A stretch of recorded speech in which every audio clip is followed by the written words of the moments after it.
Hey guys, Snupy here. So I'm finally going to be making my guide on Necrolord Freljord. I'm going to be talking about talents, Soulbinds, Legendaries, and then also going to be going into opener, rotation, and just how to maximize your damage in general.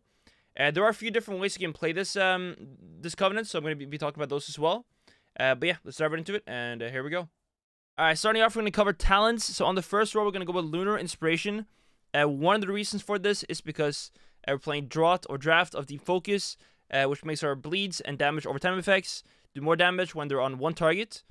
So that works really well with having Moonfire in cap form. And also bleeding in general is a way bigger part than biting for Necrolord Freljords. So getting that bite damage isn't really that big of a deal.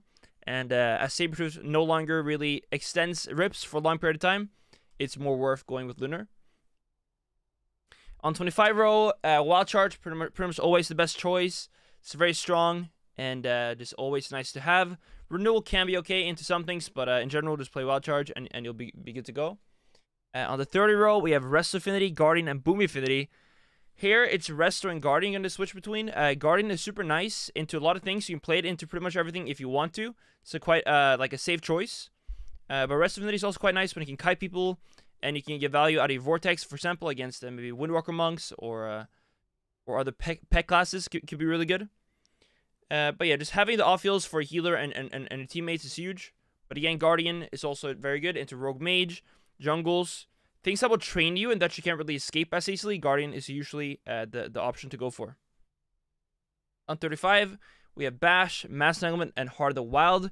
Here, Bash is very nice and pretty much always a choice into Beastmaster Hunters, which there are a lot of BM Hunters out there now. Mass Entangle can be super nice so to kind of avoid some damage from the pets every 30 seconds. Heart of Wild can be okay. Maybe if you play double DPS, you want to have some more heals. But usually I'd play Bash anyways. But yeah, so sometimes you play Heart. You can play Mass Entanglement into Beam Hunters, maybe Windwalker Monks too. But usually Bash is the move. Now on the 40 row, it's quite an interesting one for Necro because Soul is very good and Savageur is also very good. They're both viable, I'd say. So far, I've mainly been playing Soul. In this guide, I will also talk about Savageur and kind of show like how to play Savageur. But I'm opting for Soul mainly now as it's really fun and I just enjoy having it, having the extra energy and also the more damage. But Savageur definitely is good. 15% more damage is definitely very, very strong. So I'll talk about this one too. On the 45 row, Brutal Slash is 100% the best one. And on 50 row, we have Frenzy and Blood Talents. So Frenzy is very, very insane for Necro, mainly because you have Swarm, which increases damage over time effects. This includes Feral Frenzy, so which gives you a huge burst bleed. So when you do a burst every 45 seconds, or like you go, it's still very deadly with one Frenzy, one bite can definitely take someone out, mixed with your other bleeds. So Blood Talents is a decent option as well, but I wouldn't really ever go out of Frenzy, as missing out on the Frenzy plus Swarm combo is really bad, as this is quite often what's going to land you kills, and it's so consistent as well. You can do it every 45 seconds, so pretty much every second Swarm you'll have one Frenzy. So yeah, it just works well synergetically, so I do recommend playing Frenzy, but if you want to, you can do some huge rips and bleeds with Blood Talents. And now on to Honor Talents. Alright, so quickly I'm going to cover Honor Talents. These will change a lot depending on what you're facing. Thorns is always nice into melees, so definitely be ready to use that one. Strength of the Wild if you need off heals or if you want to be extra tanky is super good. The one that I wouldn't really change often is Leader of the Pack. This one stays quite consistent. While Ferocious Wound, as biting isn't that big of a part of Necrolord Freljord gameplay, it's not as important, but it's still nice to have. But yeah, you can also play like this if you feel like it's needed, this, or even just Thorns and Wound. Again, these will change. Make sure if you're playing against melee, Thorns, Casters, Savage Momentum is good. But Strength of the Wild is also always a very good choice. Rip and Tear is an interesting one as Necro, as it is going to apply Rake and Rip instantly in the opener. And you can also use it from stealth, and it's going to Rake stun them, as it does apply Rake. So if you're facing like a double DPS team that you're going to have low uptime on, it could be decent. But yeah, in general, I'd play the ones I just talked about, and yeah, moving on. Alright, so up next is Legendary. So for our Legendary, we're going to play with Draft of Deep Focus mainly. It gives you 4% more damage on Moonfire, Rake, Rip, and Rejuve when they're on one target. Of course, Rejuve is healing But yeah, when they're on one target, they're going to do 4% more damage, which is super strong. This paired with Adaptive Swarm is perfect. Sadly, again, this is only one target, right? So you can't really cleave with this.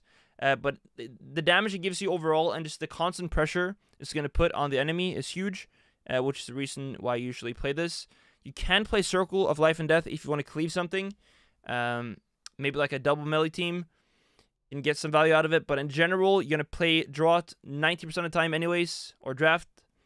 And that's the one I recommend making first and putting your Soul Ash into. So now for Conduits and Soulbinds. So on the Soulbind, we're going to go with Plague Devicer and Marilith. One of the reasons for this is because we get double potency and double endurance conduits. This is super strong. And also ultimate form. It's really nice as you can pre-do it on Mortal Coil, a Kidney, even a Leg Sweep. You can make some big plays with this that can change the game. But yeah, so for the conduits there, we have Evolved Swarm. Super good. It gives you more damage on your Swarm. It's just flat out way more damage overall, which makes the value very high in it. The second potency is not going to be Taste for Blood as it is for Kyrian and Knife, as Ferocious Biting isn't really that big part of the Necrolord rotation. You still use it every now and then, but just the damage on Fury is more worth it. And then for Endurance Conduits, we have Well-Honed Instincts. Always super good to have.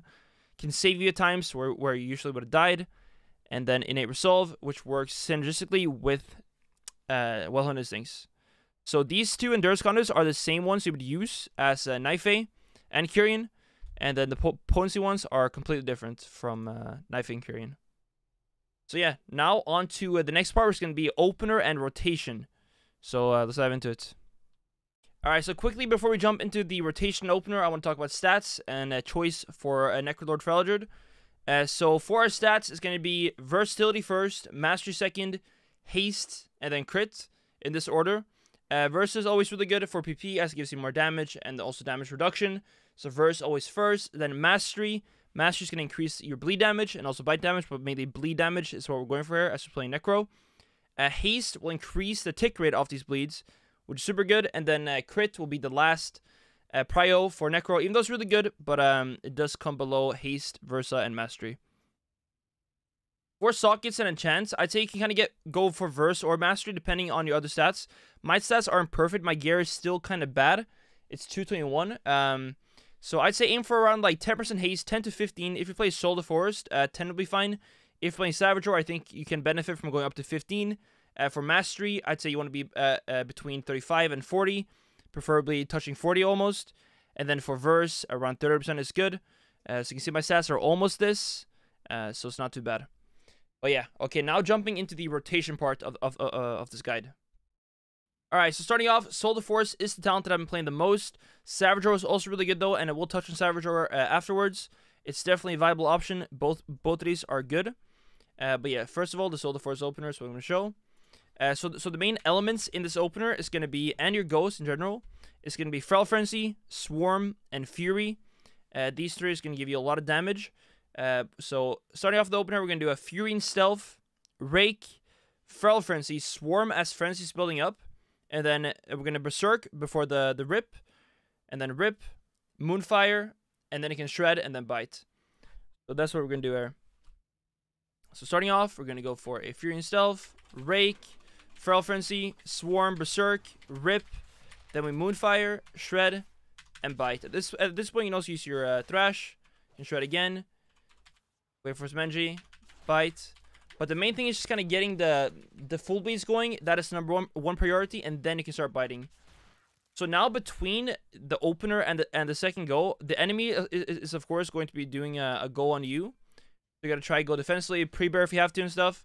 But main thing is maintaining bleeds and get ready for the next go. So as you can see, Feral Frenzy and Swarm don't line up perfectly. Adaptive Swarm and Fury line up more closely. So you can use these two like while you don't have Frenzy, or you can hold them. It kind of like depends. If you have like big go coming up for the next go, you can just hold them to have all three ready at the same time. Or you can kind of just use your Fury and the Swarm between to maximize damage. But let's say you done your first go, your full bleed's going, and it's time to do the second go now. And then you might want to go for maim if you're playing BM jungle, for example, in 3. So you're going to go for trap on the healer. You have full base rolling. Then we're going to swarm as your healer's trapping as your hunter's trapping the healer. We can maim, feral frenzy, bite, and then just keep maintaining bleeds. And that is kind of your main go damage, is the swarm frenzy bite, while just maintaining moonfire, rake, and rip throughout the whole game. Is going to give you some nice sustained damage. And then mixed with the burst or ghost every 45 seconds, you become quite deadly. But yeah, so that is kind of like the main thing here. Again, remember, you can swarm 2 times every 1 frenzy. It does depend a bit. If you're CC'd, and let's say you cannot kind of swarm instantly when it's off CD, you can hold it for the next frenzy, as then the CDs will be closer. So it does depend a bit, but yeah, keep in mind, try to just maintain bleeds number 1, and then you can start biting. So yeah, that's kind of it for the opener and rotation as Soul of the Forest Necrolord, and I'm going to talk about Savage Roar a little bit and how to do it when you play Savage Roar. Alright, so before we jump into the Savage Roar opener, though, I do kind of want to touch on maintaining bleeds and how to do it properly. So in general, what you want to do is try to reapply bleeds a bit before they fade. As in Arena, you're going to get CC'd, you're going to get stunned. You're not going to be able to be on your target at all times. So quite often, if you always want to kind of like 100% min-max your bleeds on a target, they're going to fall off if you get stunned or whatever it might be, or just slowed. So try to like reapply the bleeds kind of maybe 5 seconds before they fade. Just like a bit before they fade at least, so you have a buffer zone where you just make sure you have that high uptime on your bleeds. And that's kind of the main thing. And also, like, Moonfire, of course, is a ranged spell, so you can keep distance and still build comp points. If you're kiting them, or if you're getting kited yourself from a distance, you can build up comp points. And when you jump in, you can go for full rip or whatever it might be. Just try to remember this. It's quite different from both Kyrian and Knife, but it's really fun, and I do recommend trying it out if you haven't already. It's more of like an old school way to play Feral, feels like, and it's very enjoyable. But yeah, with that being said, let's kind of talk about the Savage Roar opener bit, and how I would play it if I played it, and how I'm going to play it, because I am going to play it more in the coming weeks. Alright, so when you're playing with Savage Roar, it's pretty much the same thing as Soul of the Forest, just one extra button to click, which is Savage Roar, of course, that you have to maintain. So it's a bit harder, but it's not much harder. The hard thing can be to find a good keybind for it, which I struggle with. I don't really know where to keybind it, but that's beside the point. But yeah, basically the same thing. You're just gonna maintain Savage Roar. There we go. The opener is very similar. We're gonna Fury and Stealth, Rake, Feral Frenzy, Swarm. Then we're gonna Fury before the Rip, and then we're gonna use Savage Roar after Rip. And then we can Moonfire, Shred to 5 comp points, and Savage Roar again. The reason you do a 2 combo Savage Roar is because you're gonna get the 2 combos back instantly, because you're in Berserk. A Savage Roar is a finishing move. So yeah, we're gonna do it now. So there we go. We're gonna Fury and Stealth, Rake, Feral Frenzy, Swarm, Berserk, Rip, Moonfire, Shred, and then 5 combo Savage Roar. And at this point, you have Savage Roar full bleeds. And now you just want to maintain your bleeds. Fight. If you get a clear casting proc, using Thrash is always good too. But yeah, mainly just at this point, maintain your bleeds. Rip, Moonfire, and Rake mainly are the most important ones. And get ready for the next goal. In Arena, of course, the enemy is gonna have uptime on you, and you're not gonna have, you're not gonna be free to just use everything you want to. But the main thing now is kind of similar to Soul of the Forest. Get ready for the next go. Let's say now we lined up our Swarm, Fury, and Frenzy for the next huge go. So we're going to use Swarm, build up to 5 comp points, Savage Roar's rolling, and we can go for a Maim, Feral Frenzy, Bite, // Bite if you can. But yeah, that's the main thing. So pretty much the same as with Soul of the Forest, just one more button to use. I do recommend watching Cyfoxy or Axton. They're 2 really good druids that played a lot more Necro than me. I'll leave their links in the description below. So alright, so as I was saying, I actually ran out of disc space. Check out Cyfoxy, Axton, and Mock Fernando. They're 3 really good druids that play Necro a lot. So definitely check them out as well. I'll also be live on twitch.tv/Snupy, playing a lot more Necro the coming weeks. And yeah, hope you enjoy this kind of mini guide. I'll definitely keep updating kind of like this whole thing, as I'm fairly new to it, but this guide should be quite helpful to someone who is new to Necrolord, and hopefully it helped. And I'll see you guys on my stream or the next video. Peace out.